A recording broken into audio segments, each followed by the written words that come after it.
I'm chairing this first session, which is called Is the First Amendment Enough? The Crisis of Freedom on Campus and Beyond.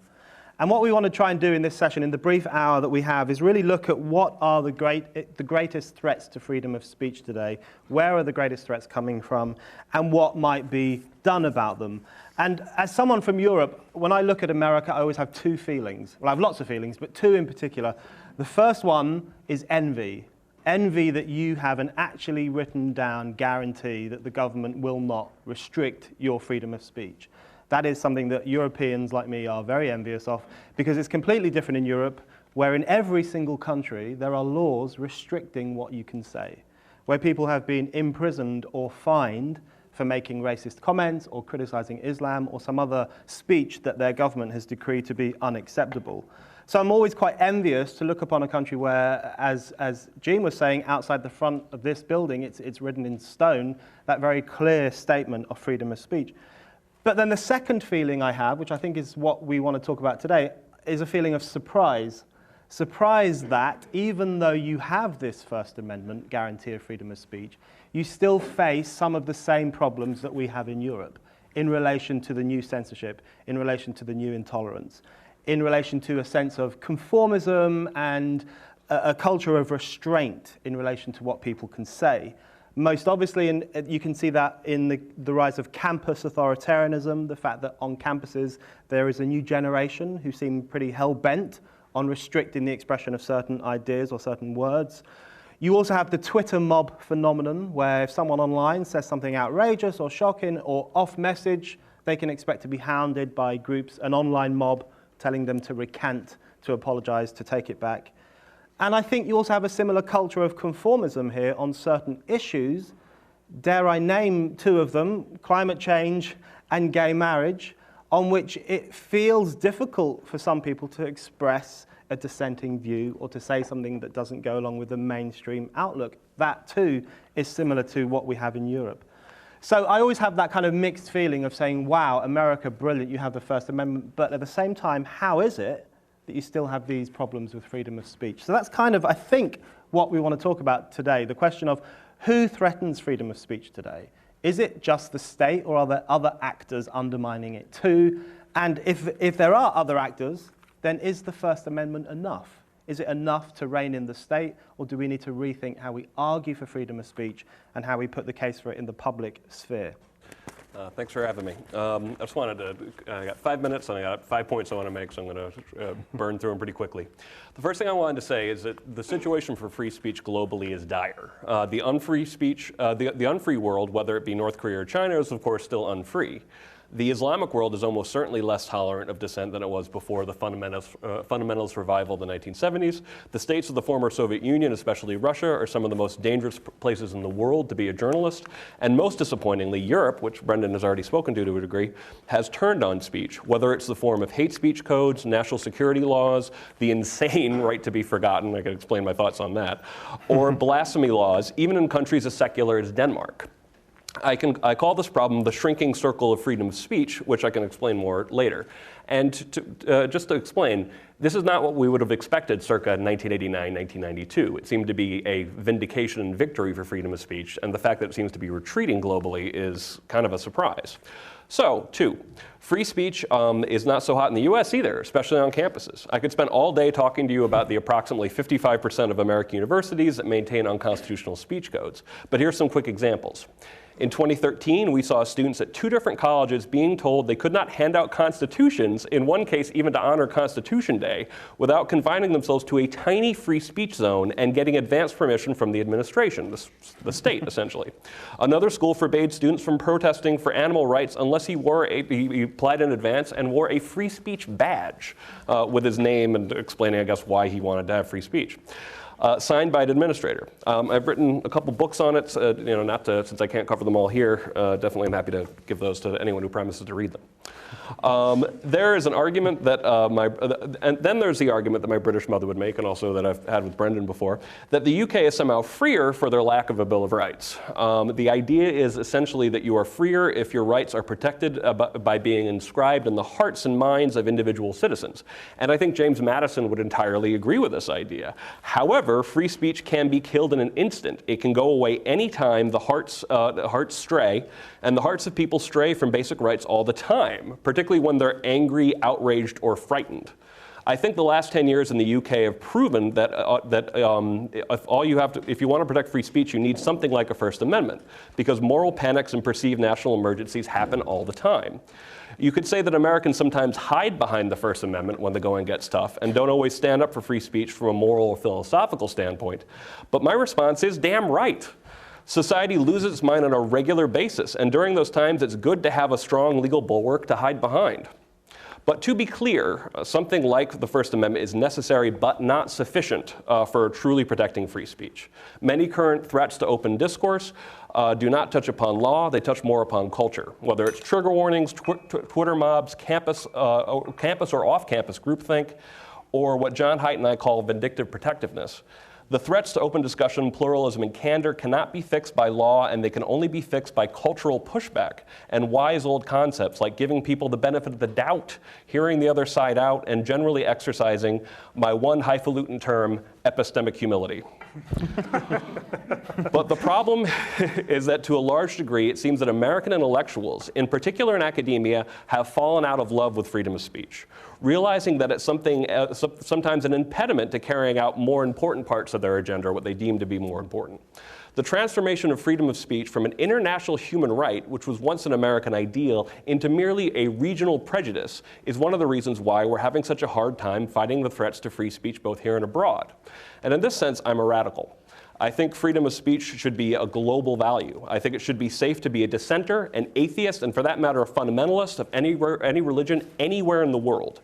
Anything short of this universalist approach, and citizens of a country that claim to respect free speech show a fractured and ineffectual front before the abuses of journalists anywhere from Mexico to Azerbaijan, the murders of atheists in the streets of Bangladesh, the imprisonment of political dissenters in Israel, or the execution of cartoonists in the very heart of Europe. We must recommit ourselves to an ideal of freedom of speech as a basic human right for all. Thank you, Greg. Thank you. Jeffrey.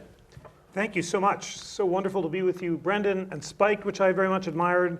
Greetings to all from the National Constitution Center in Philadelphia, which, for those of you who don't know it, is a wonderful debate and education center, the only institution in America with a charter from Congress to disseminate information about the US Constitution on a nonpartisan basis. And we are the only place in these polarized times that bring together all perspectives, liberal and conservative and everyone in between, to debate and celebrate and learn about this great vision of freedom, the US Constitution. So I am a great enthusiast and passionate defender of the US Constitution, and I always carry my thrilling National Constitution Center pocket constitution with me, so I can refer to the First Amendment in my dreams. But I agree with the premise of this panel that nowadays the First Amendment is not enough to defend free speech around the world, and that follows from a simple reality. Who today has more power over free speech than any king or president or Supreme Court justice?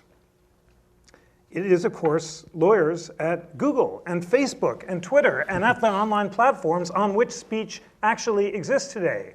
Today, a prohibition on Congress making laws abridging freedom of speech can't fully protect speech because Google is not Congress and Google is not bound by the First Amendment. So how are these platforms doing in adjudicating freedom of speech for the world, given this extraordinary responsibility?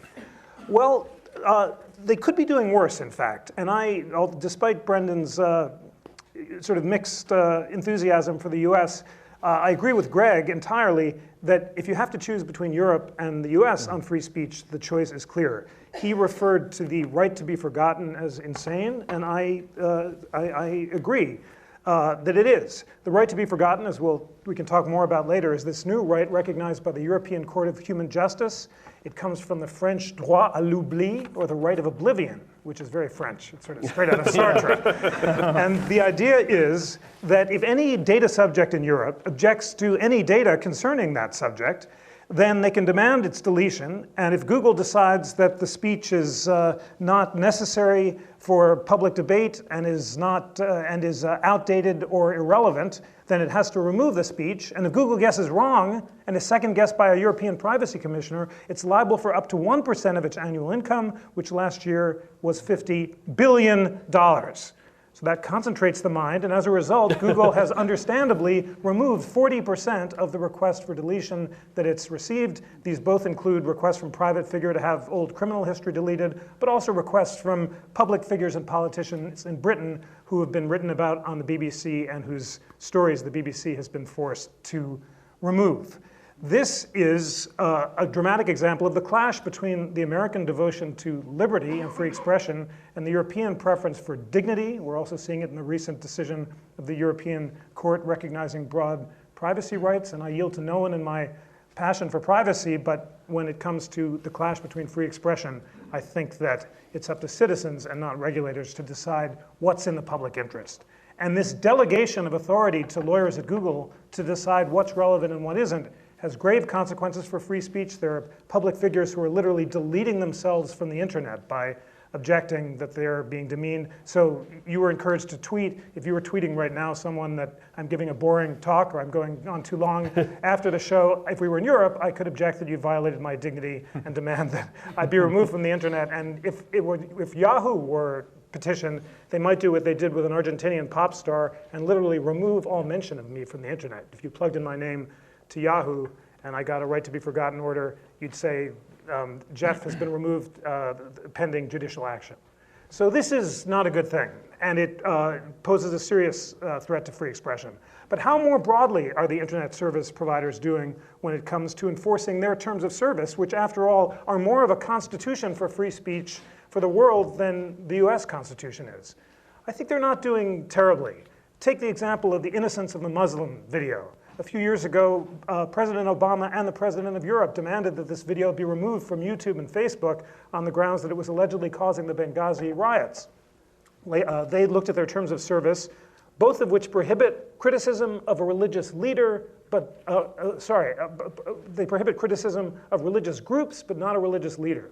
So you can say on Facebook or Google, I hate Muhammad, but you can't say I hate Muslims. Where did that distinction come from? A young Bowdoin graduate who wrote the Facebook terms of service and read John Stuart Mill and thought it would be a good way of splitting the baby.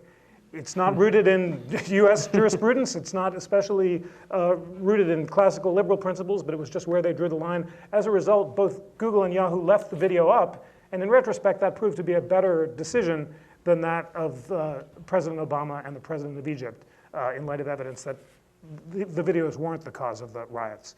But I'm troubled, and I hope you are too, by the notion that rather than enforcing a principle, and in America, the principle is the crown jewel of our jurisprudence, namely that speech can only be banned when it's intended to and likely to incite imminent violence. That gorgeous principle, which was proposed by a version of it by Madison and Jefferson in the Virginia and Kentucky resolutions. It was most beautifully articulated by my hero, Louis Brandeis, in his opinion in the Whitney case in the 1920s, and was finally recognized by the Supreme Court in 1967. That principle is the law of the First Amendment, but it is not the law of Google and Facebook and Twitter, and as a result, hate speech, blasphemous speech, offensive speech can be regulated online far more than it could in America. I agree with Brendan's introduction that even greater than the two threats that I've mentioned so far, the threat from Europe and the threat from internet service providers, terms of service, comes the threat of the internet electronic mob.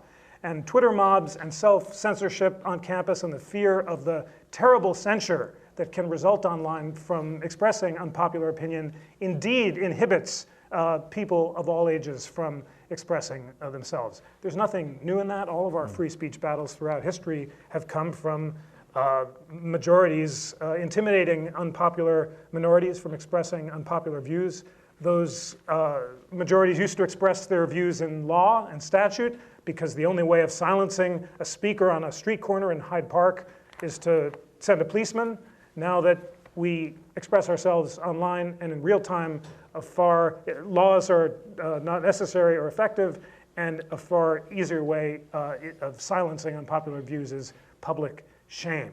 So these are all indeed reasons for concern, but I'll just end by calling Spike is a wonderful place to be politically incorrect. And I think that in this age when the First Amendment no longer defines our global and even US free speech rights, this may be time for a little bit of American free speech imperialism. After all, Google and Facebook could, if they chose, enforce a version of the First Amendment in their terms of service. They have that power. They've chosen not to. I think it's time to recover this glorious American tradition and share it or impose it on the world. Thank you. Thank you, Jeffrey. Robbie. So like Greg, I could fill the whole hour with just examples of outrageous campus stories of speech repression. I write about these issues for Reason Magazine. And my favorite, most recent one is that a fraternity, I believe the University of California, Los Angeles, last week had a Kanye West-themed party, which was offensive, obviously offensive to Kanye West, but offensive to the students as well. So now the university is investigating the people who threw the party. What is there to investigate? I mean, the party existed. I don't know what the outcome of that could possibly be. But in many of these similar cases, it's been punishment for the people who engaged in this version of protected expression. So I write about these things a lot, and I started to think to myself, where did students get this idea? Because it often works that way, that offended students demand censorship of people they don't like, in a sense. So where did they get this idea that free expression is dangerous? It's something to be feared. It's something that allows emotional or physical turmoil. It is dangerous. It's a menace to public society, to public safety. And it occurs to me, I'll suggest a partial answer, that people aren't born and then they appear on college campuses. They actually have 12 to 14 years in these other kinds of institutions. K through 12 schooling. And if you look at the environment for expression in high schools and middle schools and primary schools, in America, I imagine in Britain, I've seen cases of this as well, you would be shocked that there is a profound absolute unfriendliness toward free speech and expression in these schools. And I mean, I can give you example after example of this, but the recent example that kind of captured everyone's attention was this clock kid, Ahmed Muhammad, the kid who was pulled out of class and detained and partially arrested or whatever for bringing a science project he had done, a clock that he had made. And everyone said this was an example of anti-Muslim bigotry, and this could have only happened to a Muslim student, as he was. And I'm like, wait a minute, this happens actually every day to kids of every color, men and women, atheist, gay, Republican, any kind of label you could put on it. This could happen to you. The kid who chewed a Pop-Tart into the shape of a gun was suspended from class. There's the kid who wrote a story about a dinosaur in which he killed the dinosaur, and he was suspended. I covered a case where a young woman who had written in her diary about a character using marijuana, and she'd left the diary at school, and administrators read her diary and they expelled her. So these are not isolated incidences. These kinds of things happen every day, constantly, to kids all over the country. And so people who engage, who practice their right to expression, are punished. Their lives are derailed. They might end up in juvenile detention. They end up expelled. They have to transfer schools. They get the message by example, if they're not being formally taught it, that you don't act out. You don't practice your individualism. You don't take advantage of your right to free speech. It's dangerous for you if you do. And I think the ideology that pushes this is the idea that kids are in danger, that schools are uniquely dangerous environments, that kids are being kidnapped and raped all the time, that we're living in unprecedented, dangerous, and violent times, which all these things are not true. But But the idea that, if you allow the Pop-Tart kid to go unpunished, there will be a mass shooting, next week. There's some logical progression of these things is going to happen. So this ideology is punishing people for engaging in what should be, what we would like to be, protected free expression. So the kids growing up in this environment, and by the way, they also don't have these freedoms even when they're outside of the classroom. Kids or their parents really are punished for letting kids play in public parks by themselves or walk to school. This kind of helicopter parenting sort of trend where kids are thought they need this protection at every stage of the day, in class and out of class. So these kids, they go through this for 12 years if they survive this, if they're not expelled or put in jail. And then they get to their campuses, and for the first time ever in their lives, they are exposed to freedom. They can now do and say whatever they want. And I think it terrifies them because they've never been exposed to this before. They're essentially toddlers of free expression in the campus environment. And some minority of these students demand the coddling, the protection they've gotten their entire lives in school. And so when something bothers them, they have learned by example their whole lives to go to an administrator, to have that person punished and censored for provoking them. So this is a kind of a really insidious cultural trend that is not just college is where we're seeing it manifest itself. But it's the origins, I think, are affecting kids in a much broader way, in a much outside of the campus setting. And it's going to be a hard thing to address because the other piece of the puzzle is that administrators now more than ever, I think, are actually getting directives from the federal government to protect these kids, to define harassment as broadly as possible, and harassment starts to overlap with misconduct and sexual misconduct and sexual assault if you're kind of following the hysteria over this issue. But they're actually getting guidance from the education department that the person who claims that they've been victimized by someone else's speech is always to be heard and their claims investigated and they're to be validated and the other party is to be punished.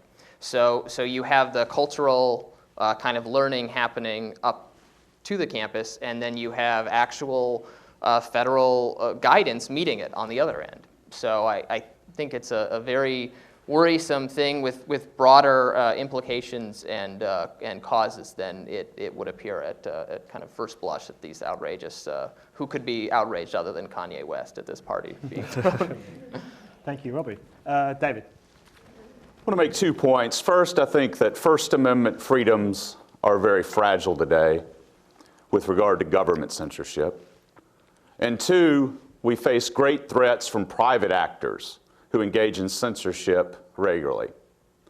With regard to government censorship of the First Amendment, the greatest threats in my mind are 1, a too broad application of something called the government speech doctrine. Under the government speech doctrine, if speech is declared government speech, it is immune from First Amendment scrutiny. So if the government claims that something is government speech, such as a specialty license plate, then there is no First Amendment review. That is a very dangerous principle that, if applied broadly, could eviscerate a broad range of First Amendment freedoms. Second problem we have is because the 25 to 30 million public employees in the United States are subject to one of the worst First Amendment decisions by the U.S. Supreme Court over the last 5-6 decades. And that decision is Garcetti versus Ceballos in 2006. The United States Supreme Court in that decision held that when public employees make statements pursuant to their official job duties, the Constitution does not insulate them or provide them any free speech protection. Thus, a public employee who is a pure whistleblower has no free speech protection. That is anathema to a fully functioning constitutional democracy when public employees are often in the best position to inform the public about problems. A third great reason why First Amendment freedoms are fragile is because there is this general right not to be offended. Justice William Brennan in 1989 in the flag burning case of Texas versus Johnson said that there is a bedrock principle underlying the First Amendment is that the government may not prohibit the expression of an idea simply because it finds it offensive or disagreeable. Today, offensive, disagreeable, and repugnant speech is often subject to a dizzying array of censorship. Many people act in the way that Nat Hentoff described it in his famous book, Free Speech for Me, but Not for Thee. Censorship comes from the right, censorship comes from the left. There is a real dissonance between the First Amendment ideal and the real. Secondly, I do believe that we have too much censorship from the private sector. 30 years ago, Erwin Chemerinsky, now the dean of UC Irvine College of Law, then a professor at USC Law School, authored a law review article, volume 80 of the Northwestern Law Review at page 503. In that law review, Professor Erwin Chemerinsky said that we need to rethink the state action doctrine. Under the state action doctrine, as articulated by the U.S. Supreme Court in the civil rights cases of 1883, the Constitution does not limit private conduct. It only limits governmental actors. But underlying the Supreme Court's rationale in the civil rights cases was the reason we are limiting the First Amendment and the Constitution to government actors is because the common law already protects individuals. What Professor Chemerinsky wrote is there are core fundamental values of speech, privacy, and equality that ought to be protected not only from infringements by governmental actors, but also by private actors. Mr. Rosen wrote an unbelievably great article, I believe in the New Republic in December of 2013, where he talks about the great deleters, the great deciders. And he talked about the fact about offensiveness being used as a tool of oppression. When you have immense power concentrated in private actors, they can pose every bit of danger to free speech as the government. I too also laud Justice Louis Brandeis. And in 1927 in Whitney versus California, in his concurring opinion, he wrote something to the effect, if there be time to expose through discussion the falsehood and fallacies, to avert the evils by the processes of education, the remedy to be applied is more speech, not enforced silence. Today we live in a climate where we face enforced silence. We all ought to strive to a climate of more speech and apply the counter-speech doctrine. Thank you. Thank you, David. Thank you. Thank you very much. Thank you very much to all our speakers. I just want to ask a couple of quick questions up here, and then I'm going to come out to the audience. First thing I want to just say to Jeff and Greg is I'm not here to defend Europe, just in case anyone was harboring under that illusion. Europe is screwed. I spend, I'd say, 95% of my time telling people how screwed Europe is. So, and the right to be forgotten is a prime example, as you very well described. But I want to just dig down into this question of where the threat to free speech is coming from. And Jeffrey, just to start with you, one example you gave were ISPs, internet companies, or Facebook and Twitter and so on.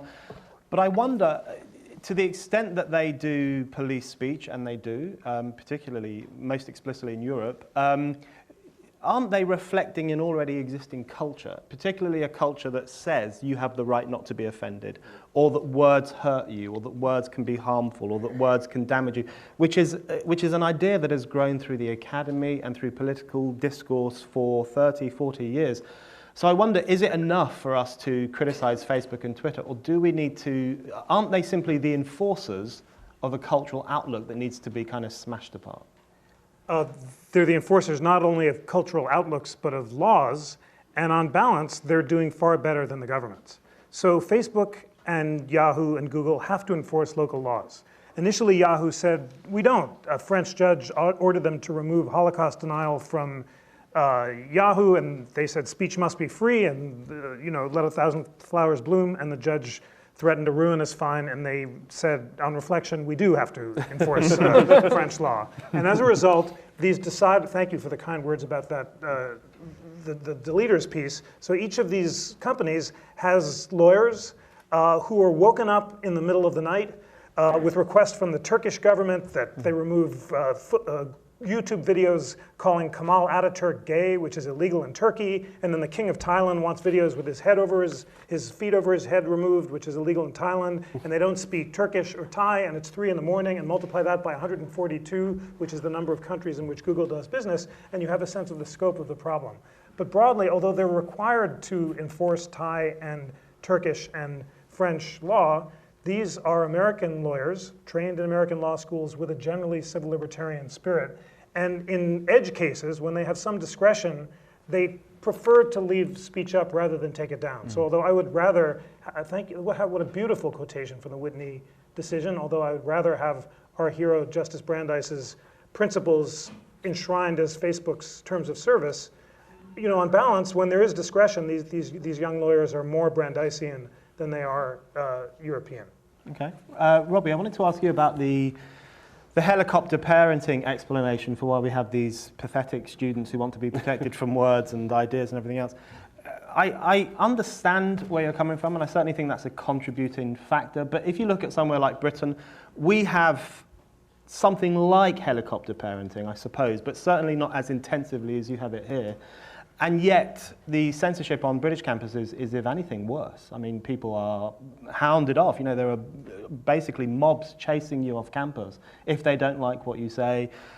People are banned pretty much every week. You can't wear a sombrero on some campuses because it's racist. So I wonder what might be the other factors contributing to the fact that not only in America, where you have a strange school system with Pop-Tarts and guns and funny parents who are obsessed with looking after their kids all day long, but across the West in other nations as well, there seems to be a similar trend. So are there other things that contribute to this beyond the parenting and the schooling? Yeah, question? it's funny. It's almost like on American campuses, the censorship is very passive aggressive. It's these very, we're hurt, we're gonna, and then they're lashing out at you. Whereas, so it's passive aggressive here. In Britain, it's just aggressive. Yeah. It's just we're gonna shout you down and stop you at all costs.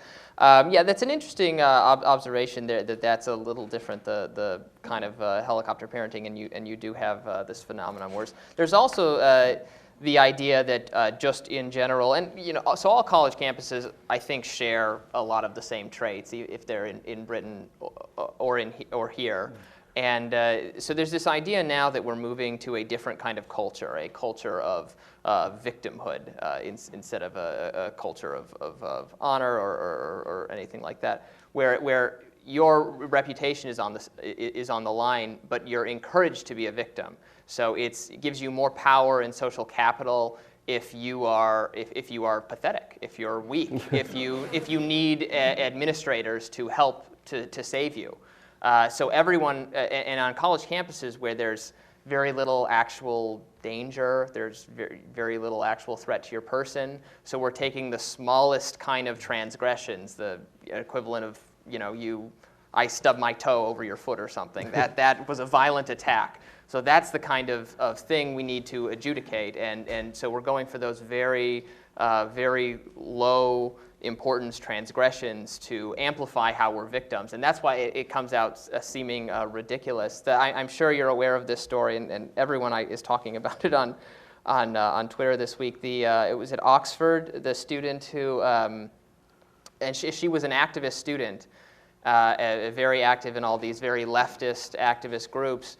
And she has resigned from all her posts, and she made this statement that because she committed rape, she said. But if you look at what she actually did, she's totally a victim of her own kind of thinking that hurting someone's feelings is equivalent to sexual assault. This is what she thinks. So she hurt someone's feelings, or she had a boyfriend or something who didn't like her and they broke up, and now she's forced to accept that she is this monster. And had to resign. So so maybe that's an encouraging thing that these policies will end up devolving on everyone, and there will have to be even some reckoning among the activists, I hope. Yeah, I was quite pleased to read about that Oxford student. She protested against me when I spoke at the Oxford Union early this year on the basis that I had killed trans people, by which she meant I wrote an article criticising transgenderism. So sex is rape and journalism is murder in these people's eyes. Greg, I wanted to ask you about, when you talk about sometimes people hiding behind the First Amendment and that being a legitimate thing to do if society goes mad. I suppose my question would be, you're right, society does sometimes go mad, but doesn't that maybe run the risk of leaving the madness untreated? Right. So society goes mad, everyone says censor this, censor that, and instead of having the argument out or treating the madness, it's like putting people in a lunatic asylum for 6 months by saying, here's the First Amendment, so you simply can't do this. Right. So I wonder, when I talk about people hiding behind the First Amendment, and I know it annoys you, we've had this discussion many times, what I mean is, does it become a substitute for, sometimes become a substitute for, going out there among the public, among students, among the culture, and having the argument for why free speech is practically and principally a good thing? Right. Well, that's why I think it's necessary but not sufficient. We need it, as I said, we need it there for when we lose our minds, and we lose our minds a lot. I think we might even lose our minds more often now in the age of Twitter mobs and Facebook and everything so instantaneous. But I could not agree more that people need to understand free speech better. And I get really frustrated sometimes when American academics will be very dismissive of freedom of speech without really understanding it very well. And the most profound realization of freedom of speech is that it's simply a consequence of the fact that we're not individually very bright. And as soon as you accept that, free speech becomes essentially a necessity. If you empower yourself to be a censor, you are arrogantly proclaiming to the world that it is better for me to know less about the world in which I live, and it's also better for you to know less about the world in which you live. So, for example, when people bring up, racist speech, and people refer to racist speech as being low-value speech, my response is, you're saying there's no value in knowing that someone's a racist?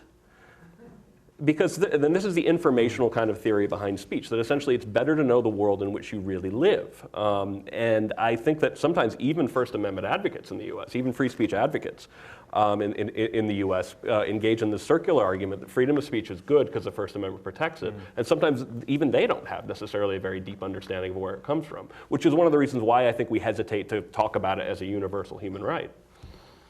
Right, and David, I wanted to ask you, in relation to the state versus private and the different forms of censorship that we see today, I've heard liberals argue that there's a difference between state censorship and private censorship in the sense that in the private sphere, corporations, companies, institutions should have free rein to do what they want, including preventing people from saying certain things or expressing certain ideas. How do you respond to that suggestion that state censorship is always worse and private censorship is sometimes acceptable?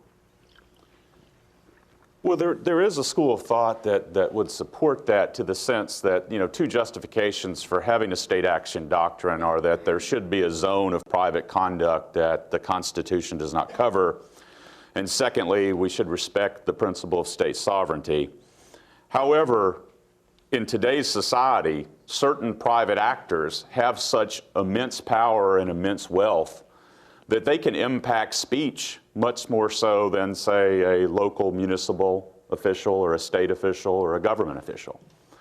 Now, we've seen this play out in different ways. For instance, the New Jersey Supreme Court recently held that free speech principles under the New Jersey Constitution apply to draconian speech restrictions by private homeowner associations.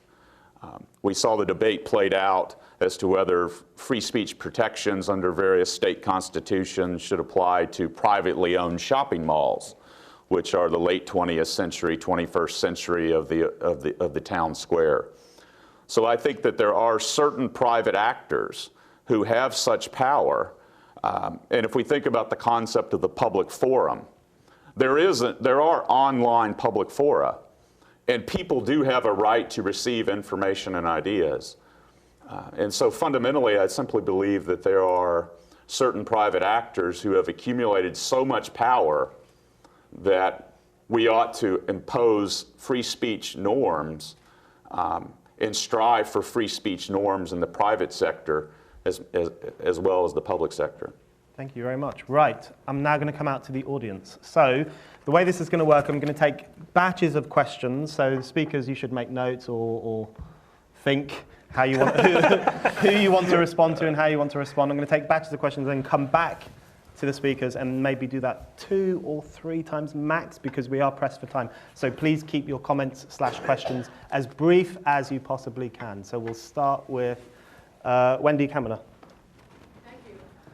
And thank you all. You've covered a lot in a short period of time. I just want to add an important source of covert censorship that I think you haven't covered, and that is the ubiquitous government post-9/11 surveillance, Sure, yeah. which has a chilling effect on speech that's very difficult to quantify. I think it would have happened without 9/11 because of technology. I think 9/11 hastened it.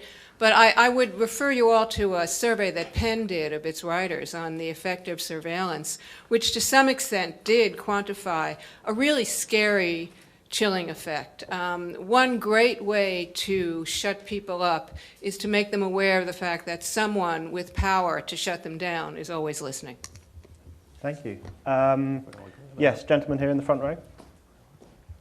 A two-part question in light of many of the abuses and follies that you've mentioned. One is, what happens when free speech edges into harassment? And clearly, free speech in the form of harassment really can be hurtful and dangerous to people. And the other question is regarding the Twitter mob. Isn't the Twitter mob exactly the more speech that is being advocated as the antidote to things that people don't like? And so I agree that the Twitter mob itself can be dangerous and hurtful, but at the same time, it is the more speech, people exercising their free speech right to protest something they don't like. Good questions. Yes, this gentleman here in the front. Neil, in the middle. I've been looking at this for a while, and I'm thinking that one of the things that may be a precursor to the decline of free speech or the attack on free speech is the general decline in the ability of people to reason. And so the inability to engage an idea and to critically attack an idea very easily leads to attacking a person, and this notion, it offends me, then becomes, ironically, a way of attacking that has nothing to do with the idea, but it is effective in shutting down the expression of ideas. Thank you. I'll take a couple more, and then I'll come back. Yes, there. Free speech question. Somebody advocates that he personally believes that all Muslims should be killed on the street. It's a free speech issue. Does society have anything that they can do to prevent that? Okay, thank you. And then we'll take this guy here, and then we'll come out to you guys further up in the next batch. Okay, panel did an excellent job of laying out the problem. Now I'd like the panelists to say, for those of us that do agree it's a problem, first steps to correct it, where you would start. Thank you very much. There's some very good questions there. Post 9/11 surveillance, when does free speech become harassment? Can we say kill all Muslims? Greg, why don't you go first? Sure. Just with regards to harassment, it's not actually that hard of an issue just because there's a legal definition of harassment. And it basically is a severe, persistent sort of pattern of behavior. So we don't actually, that's one of the interesting things about American law is the most clearly protected thing is a mere expression of opinion. Even something as hateful as saying that you think, an entire people should be killed. And then the more action-like, the more power you have to regulate it. So harassment isn't actually considered to be an exception to freedom of speech. It's considered to be a hounding sort of a discriminatory action. So the other question you had was with regards to the Twitter mob. Yeah, Twitter mob's definitely. When it comes to it, when it comes down to it, I wrote my first book. It was called Unlearning Liberty, and it's about primarily legal violations of freedom of speech. My second book was called Freedom from Speech, and it talks a little bit about Twitter mobs. And about sort of informal threats to free speech. I definitely hear you that it is an expression of freedom of speech, but my point is simply when you address something that can't be, I don't think that Twitter mob should be illegal. But you can address it as a cultural problem. And I think that we're coming out with a movie called Can We Take a Joke? That we just got announced today, and it's about, to a degree, Twitter mobs and how they harm comedy. And since we don't think there's a legal fix to the problem of Twitter mobs, what you're saying is this, universally true piece of advice: take a deep breath, and we all need to remember that. And I think that there are things that we do that harm the productivity of the way we talk that shouldn't be addressed by law. Thank you. Just in relation to the question on whether we can say kill Muslims, a student in Britain is currently under arrest and facing charges for tweeting "kill all white men," even though there was no possibility whatsoever that this 28-year-old permanent student could kill all white men. She is potentially facing prison as a consequence of that. Jeffrey, anything you want to come back on? I can't help but respond to all of these great questions by asking a single question in return. WWBD, what would Brandeis do? And I say this because I've just completed a riveting book on Brandeis, which will come out in June, and argues that he's the greatest theorist and prophet of free speech and privacy in the 20th century. So to briefly channel Brandeis on all of these, Wendy, of course you're right, and in his beautiful Olmsted dissent, Brandeis notes the connection between surveillance and the inhibition of anonymous political dissent, and says it's so crucial to create an immunity from state surveillance so people can criticize the government. And in an age of NSA surveillance and flying cameras and drones that can soon track us 24/7 from door to door, the connections between free speech and privacy are important. And do read Neil Richards' wonderful new book, Intellectual Privacy, which says that far from being in tension, as they are in Europe, by thwarting dignity and honor, free speech and privacy can actually reinforce each other. If you stop state surveillance, you can increase dissent. I think Brandeis on Twitter mobs, he was very, you quoted so beautifully his insistence on if there be time enough for public deliberation. He had great faith in reason. And he felt that a mob, by definition, is the antithesis of reason. It's a hasty explosion of emotion and a failure actually to engage issues critically. So I think that's not to suppress them. I don't think Brandeis would suppress Twitter mobs, but he would lament them and say that that's a situation of the failure of public discourse. And that completely reinforces your proper concern about the death of public reason. As to what he would do, you have to read the book. Robbie. Yeah, so I'll respond to two things. First, so the idea, the kind of Twitter mobs, and yes, this is speech itself. So you do have to be careful when you're defending speech. And I've been in arguments with people who are less enthusiastic about free speech than I am, saying like, well, how can you criticize these students who are expressing offense? They're just exercising their same speech rights. So I'm not criticizing their speech. You are free, and you should be free to make anti-speech speech, to make declarations of that there should be censorship. I'm not criticizing your right to do that. Obviously, we need to be able to have a discussion about censorship and whether we should have it. I'm criticizing the policy you want when you say I'm for censorship or you shouldn't be able to say the thing. So that speech, you're welcome to make it. Feel free to do so. But I very much oppose, and that we have a legal system that should defend against the policy you want, which is I wouldn't actually be able to express my opinion. As for first steps on what to do about this, I would like the education, I touched on this in my opening remarks, but the education department that maintains an office, it's the Office for Civil Rights, which is ostensibly charged with kind of handling regulations stemming from how higher education institutions are funded in the United States. And it has interpreted some decades-old laws about that funding should be equal, there should be gender equality, and with sports teams are funded, that kind of thing. It has come up with thousands and thousands and thousands of pages of regulations that just these bureaucrats kind of invented as like, oh, this is how we're going to urge compliance with this law. Here are our 6,000 pages of regulations that explain how you comply with this very short law that actually place huge limits on free expression. If you go into what these officials are actually saying, you're allowed to say, that, and it gets into the harassment question that certain kinds of speech are harassment, and it's subjective on the standard of the person who felt harassed, and the claim should be investigated, and there should be penalties, and this is in this agency's interpretation of what federal law is, which is not an interpretation that Congress approved. Lamar Alexander actually made this point recently in a congressional hearing. He had an official from this agency in the hot seat, and he was like, do you think these regulations that you all just made up and we never voted on, have the power of law? And he kind of got the official to agree that, well, no, not really. So, but anyway, I would a practical step that could be taken is there could be different bureaucrats in charge of handling these laws and some other things in the education department. There could be, Congress could do something maybe positive on this front by kind of holding these officials accountable. Yeah, and we've suggested that I think the simplest solution to that is simply to have a constitutional definition of harassment. That would be the easiest step, and just have Congress say, listen, this is what the Department of Education is trying to enforce, this is what OCR is trying to enforce, this is what the Supreme Court says is the definition, and let's just stick with that. And once you get rid of, and that's one of the things that's a general principle of constitutional law, you get rid of vagueness and ambiguity. If you want to protect free speech. Where there is vagueness and ambiguity, though, free speech is in peril.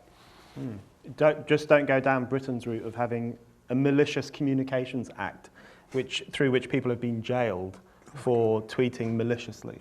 And it's counted as a harassment. So that kind of thin line between those two things is quite terrifying. David. We have all sorts of harassment laws, telephone harassment laws, cyber harassment laws. The current rage are cyberbullying laws.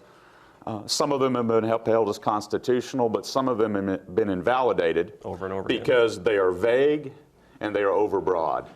And we always have to remember these two principles, vagueness and overbreadth. They're the chief tools of constitutional litigators. Many of these harassment laws prohibit people from engaging in communications with no legitimate purpose to annoy others. What is annoying speech? It's often an eye of the beholder phenomenon. What's annoying speech to you may be pleasing speech to me. So we have to really apply overbreadth and vagueness principles broadly, lest harassment laws will swallow the First Amendment. As far as solutions, I think one thing to think about, I think we should take seriously Professor Chemerinsky's notion 30 years ago. Take a close look at the state action doctrine. There are many examples of private censorship that swallow free expression principles. I think we need a renewed, vibrant commitment to fundamental First Amendment freedoms and First Amendment principles. Thank you. Right, one question I have is a chicken and egg question, which, is our inability to reason the reason that we no longer have freedom of speech, or was it the undermining of freedom of speech which makes people less able to reason than they might have been 30, 40, 50 years ago? So it'd be interesting to hear people's thoughts on that. But for now, we're going to have one quick batch of questions, and when you guys come back on these questions, it's also your concluding remarks. So have a think about the big thing you want to say. We're all waiting to be dazzled. Thanks a lot. Yes, so the guy in the very back row. You did that on purpose, Brendan. So how do you propose regulating or imposing free speech on private corporations without establishing the principle that the government is regulating speech by imposing it? Thank you. Yes, the lady there. Yeah. One of the things I find very disturbing about the tendency to limit free speech on campus is that it's really often done in the name of sort of inclusiveness and trying to not offend. So people say, well, trigger warnings, they're not really hurting free speech. We're doing this for the benefit of the students. And I think that kind of sense that it's being done in the name of, some oppressed minority or whatever, really kind of disguises the sort of free speech limitations which are being imposed. So I was just thinking about this discussion on what you can do about it. I thought one of the great initiatives that Spike did earlier this year, I think it was a free speech ranking of the universities in Britain, which I found very surprising. I mean, and all of these issues, which people don't think of as free speech issues, were really exposed and highlighted. And I wondered if Spiked or any of the other institutions on the platform have any sense of if that's going to be done in America in terms of a free speech ranking of American universities. I think it would be very interesting. Well, we were inspired to do it by Greg, and his group has been measuring the universities. But I completely agree about the freedom of speech being undermined in the name of minorities, which is a really quite difficult thing to argue against. Every time I go on a campus now to speak, everyone's like, oh God, here's a white man. And that becomes the criticism of you. So it's a difficult thing to stand up to, although we need to. A couple more questions. Yes, this gentleman here. Thank you. Full disclosure, I'm with the American Library Association. Hey, woohoo. Thank you. ALA. I can't take credit for the organization, but thank you. Weaving a few themes together, there's an issue which will seem like it's in the left field bleachers, which is standing on the pitcher's mound, broadly speaking here. We've heard about chilling effects. We've heard about the comparative power of private sector actors and government actors. We've heard about the loss of ability to reason and the importance of free speech to the progress of society. Copyright is that issue. And it's coming back around. There was an enormous fight 20 years ago over who was going to write the rules for then called the information superhighway, the internet. And there was an enormous effort to lock up information, in effect. Copyright, of course, exists in tension to the First Amendment. And the Supreme Court has said on a number of occasions that it's the exceptions to copyright, the limitations on copyright, that in effect make the monopoly regime of rights that it grants constitutional.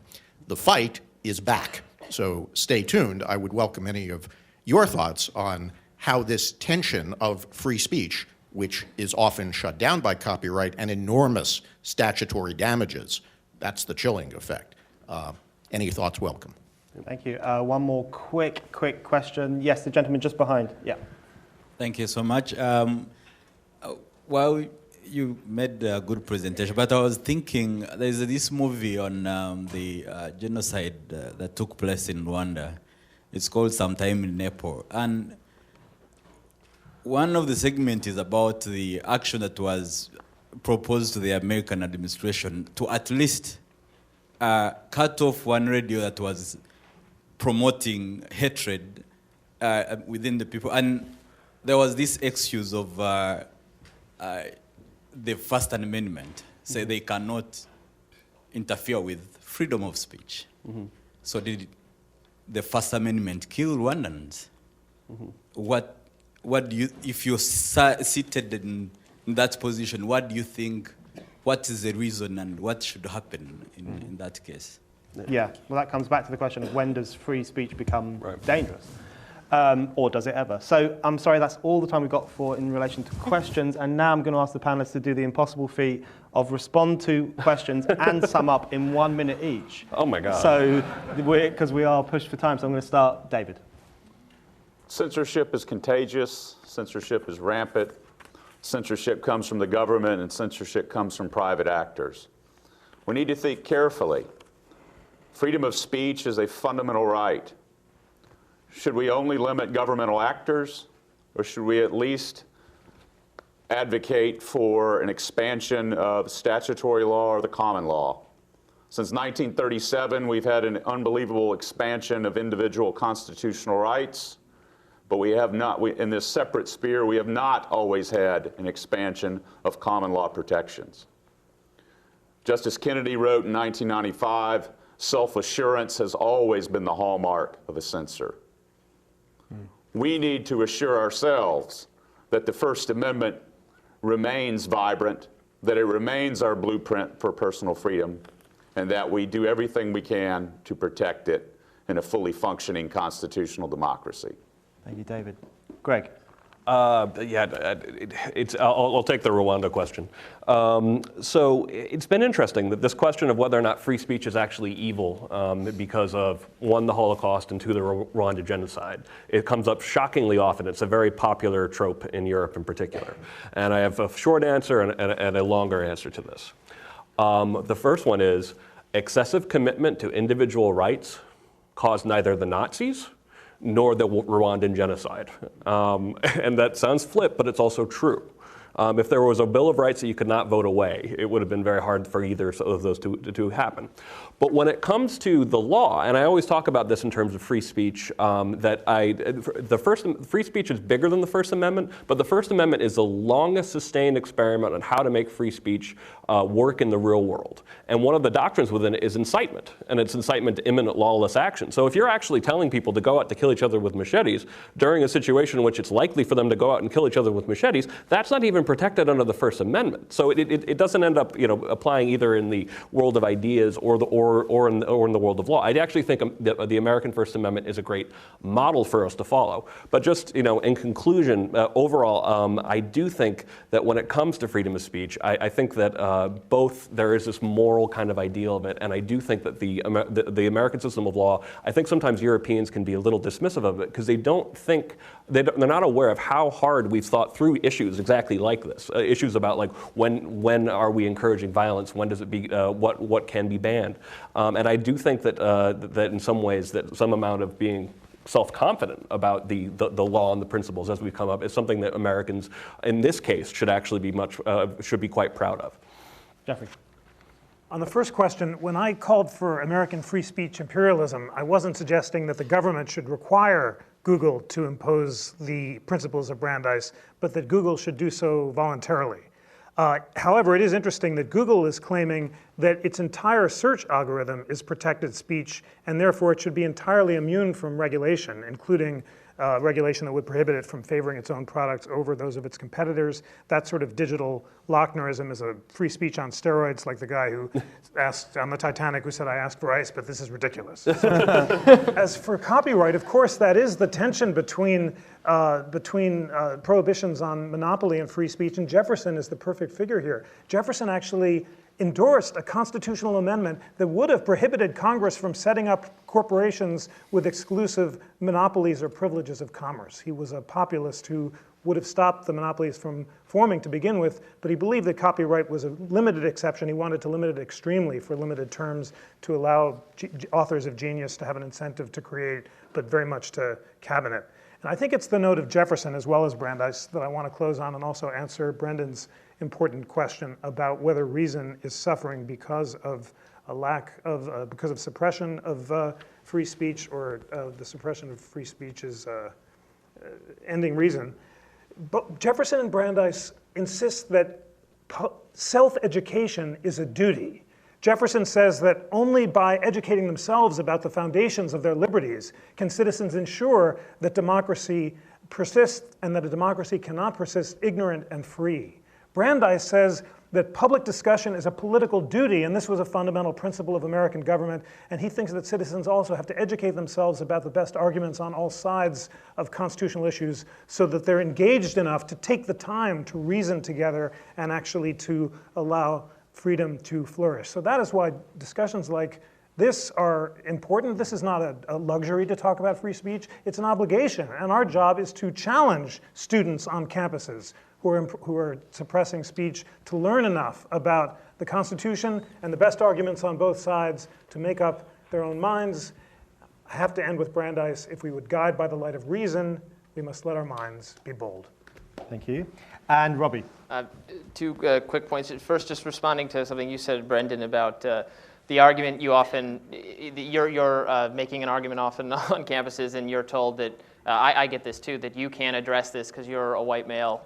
Oftentimes, and it seems, in my case at least, almost always the person making this argument is themselves a white male. I've had exactly that experience too. But it speaks to this trend that the strength of an argument is to be evaluated not on the argument itself, but the identity of the speaker and how well they meet some kind of mark on that front. And a very good example of this recently was at Wesleyan, where the student newspaper ran an op-ed by someone criticizing, it was a white male veteran student who was criticizing Black Lives Matter in very mild terms, I thought. I actually agree with Black Lives Matter on a host of things. But the pro-Black Lives Matter students on campus have taken tons of steps to punish the newspaper, to have it censored. They pledged to actually destroy copies of the newspaper on campus. They've tried to get the student government to take action, and they've said, they want a designated space in the paper on a weekly basis where they would get to have their views. They said, we need more room for marginalized voices on campus. And I was thinking, whose voice is more marginalized on campus? The students who were having many of their demands met by the student newspaper and the student government, or this white veteran conservative thinking student at a private liberal arts college. This climate, it's worth keeping in mind on campuses, is not healthy, I don't think academically speaking, but in a lot of ways, college campuses are not doing well, I think, in the long term for their viability, and this might be what's going to happen next and how is this problem going to go away eventually, is that students are taking on so much debt to attend these institutions. They're coming out of them unable to find jobs that they actually needed the college education for. The professors are afraid they're going to be fired or disciplined for saying the wrong thing all the time. And there's a growing kind of question, could you get the education you're getting at a university online or for some other program? I think universities going forward will face a lot of competition. They have a lot of questions to answer for whether their model is worthwhile for as many students as attend them, and this might, over the course of time, erode the trend of censorship on college campuses by the very fact that the traditional university you attend and suffer these problems might be diminishing in the long term. Thank you very much. Thank you to all our speakers. We're overrunning a bit. It's these guys' fault for being too interested.